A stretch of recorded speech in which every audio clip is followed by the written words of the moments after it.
Now, on the other hand, on the other side of the Obamacare discussion, the Washington Post has reported that the American right wing has spent $10 million in advertisements to try to convince people not to get insurance. Remember, one of the main tenets, one of the main financial structures upon which Obamacare is based is that in exchange for insuring everybody, not keeping anybody out because of pre-existing conditions, you balance the pool of risk by having an individual mandate that says everyone has to have insurance, regardless of whether you're healthy or not. If you don't have it, you pay a fine. Well, the anti-Obamacare establishment has been pushing young people simply to not get insurance with the idea that it'll make Obamacare unsustainable.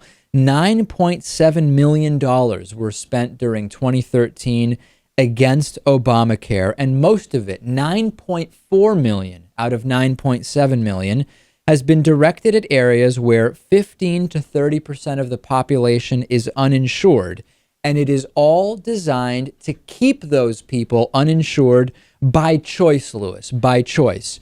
And I have to say that a lot of this money, I get the strategy, but a lot of these millions are being thrown away. The Affordable Care Act is the law of the land.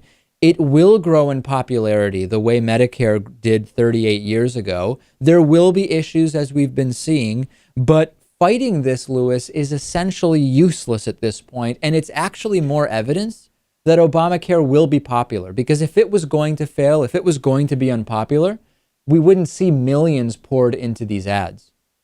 Right, and I think that's it. It is working so far. I mean, the projections look good, and I mean, what's the idea here? Tell people don't get insured, just pay the fine, and if you get sick, you're screwed. I think no matter how bright you are, that's not going to make much sense. I wish you were right, but it actually is making sense to some people. But fortunately, it doesn't appear it's going to be enough people, Lewis, as you're kind of implying, to really take the program down, which is the most important thing. On today's bonus show, we will talk about a 20-month-old signed to a soccer club. We'll also talk about a tale of two men switched at birth, and also a man who breaks out of prison to go to the dentist and then goes back to prison. How do you get the bonus show? Very easy. Become a supporter of the David Pakman Show, davidpakman.com/membership. Sign up, get the bonus show, the commercial-free podcast, TV show, so much stuff, and a lot more coming up today. Stay with us.